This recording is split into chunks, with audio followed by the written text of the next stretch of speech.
Hi there, I'm Steve Kent, Chief Commissioner of Scouts Canada. I'm here in the nation's capital today to celebrate some of our recent successes in Scouting in Canada and also to acknowledge our amazing membership growth. I really want to pay tribute to you, our 25,000 outstanding volunteers who work tirelessly to provide amazing, challenging, adventurous programs to over 75,000 young people each and every week in this country. I'm joined today by two members of the National Leadership Team. We're talking about servicing, which is really about all the support we provide face-to-face to our volunteers. So Andrew, we talk a lot about servicing. As someone who's involved in supporting volunteers, from your perspective, can you tell me, what is servicing really all about? Well, Steve, it's really all the things that we do as an organization to support our program scouters and help them understand what a quality program really looks like. It's about some experienced volunteers building relationships and again, going and helping those new volunteers to deliver high quality program.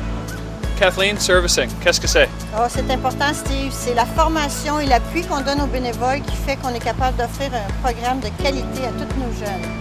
So what I'm hearing you say is that it's really about focusing on program quality versus focusing on administration. Absolutely right, Steve.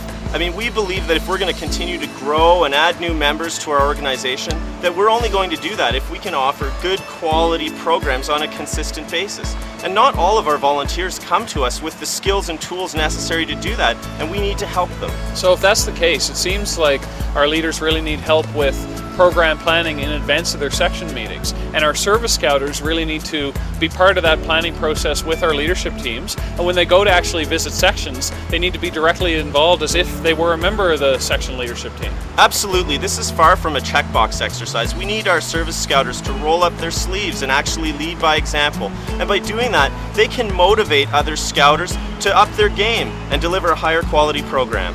So the next thing that jumps to mind for me is the role of our professional scouters. I think that our council field executives and our council executive directors need to be actively engaged in visiting groups, supporting groups, working with areas and area service teams to make sure that our leaders have all the support they need to grow and develop scouting. And growing and developing scouting is really what our professional scouters should be focused on.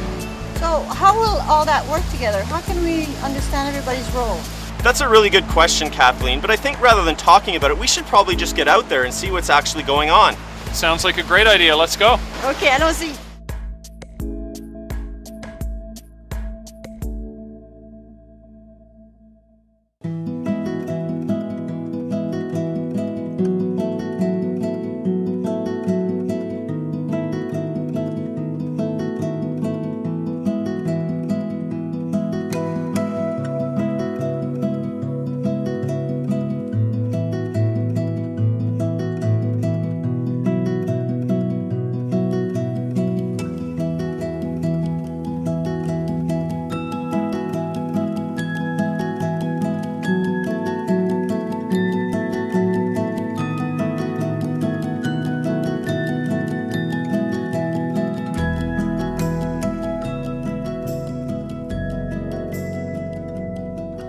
The main thing is maintaining a connection to the leaders. It's important that our leaders coming out every week realize that Scouting is a worldwide organization, and it's a lot more than just the one night a week that they're coming out. It's important to make sure that we support them in making sure our youth have fun and that they're getting the most out of the program. As a Kayla, I guess technically I'm the head of the leaders in my pack, but it never really feels like that because with us it's much more of a partnership. Comme chef du comité d'action pour le groupe des scouts ici à Mount Pearl, je réunis avec les chefs des différentes sections pour m'assurer ou pour nous assurer que tout le monde a toutes les choses qu'ils ont besoin pour compléter leur programme. Oh goodness, basically I'm just there to do whatever I can. The service team and I, the council service team and the area service teams get together and meet up, and they send me out to see what I can do to help out, and just basically want to make it easy so leaders can run great programs and they don't have to worry about all the other stuff that comes along with it. Well, as a trainer and an experienced leader, we at the beginning of the year sit down together and we do a lot of planning together. As we continue on through our colonies, we meet regularly. We meet after every meeting And we also meet quarterly so that we know well in advance what we have planned, what's coming up, and we get to share that with other colonies and other sections, and not even within our own community, but in outside communities as well.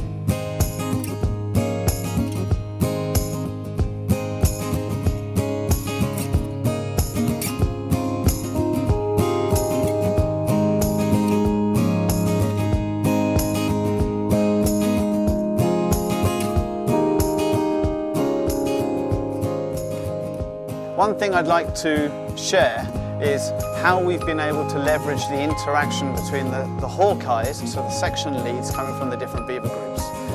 Not only are we using common templates, common themes, but we also, on a regular basis, get everybody together. We normally gather around one of our kitchen tables, but we like to actually share our short, medium and long-term programs. We share with each other some things that have worked really well and also some things that haven't worked so well, and use it as an opportunity for practicing things like songs, stories, and just learning a few things, for example, around energy of children and how that actually is waving through the different meeting. How have we been able to do with discipline, and what are some of the techniques that the different people are using? But fundamentally it's about getting the Hawkeyes together, building that relationship so that we can actually form as a good team. And once we've got that bond, it makes sharing so much easier. And so I encourage more and more people to be able to set up these sorts of things. But don't forget, the fundamental thing that we're actually trying to do is having fun for ourselves, but also having fun for the kids. As a service scouter, I'm involved in going to meetings and providing support, but a lot of what I do actually happens before the meetings. So I help people with their planning for short, medium, long-term plans, planning their meetings out, and I also help them with things like singing some songs and doing some skits, some of that knowledge they may not have if they're brand new. So when I got started as a group commissioner, it was a daunting task, and it was really important to me to have someone that I could shadow and learn from. And my area commissioner really provided that role, where he was there to help me along, understand what was involved as a group commissioner, and the various different things that I needed to do day to day, month to month, and year to year. And that gave me the confidence to be able to do my job the way I need to. I also get involved with going out directly to the section and running programs for them. One that I do on a regular basis is the Hug a Tree program, and that's mainly geared towards beavers and cubs, but it's great to get out and actually attend section meetings and help the section leaders put on a good quality program for the youth. This is my first year as a beaver leader, my son's second year in the program. Last year I got to meet a great group of people in this leadership program, and they asked me to come on board. And at first I was a little nervous doing it, but there's a ton of support. The Hawkeye we had that leads the group is very well organized and made the transition very simple. We get together on numerous occasions to come together and plan these events, and executing them with these kids is amazing. The reward you get from watching these guys have the time of their life is one of the most rewarding things I've done in the last little while. I'd really recommend this program to anybody. I think you'll get a lot more out of it than you feel you'll put into it, and I wish you all best of luck.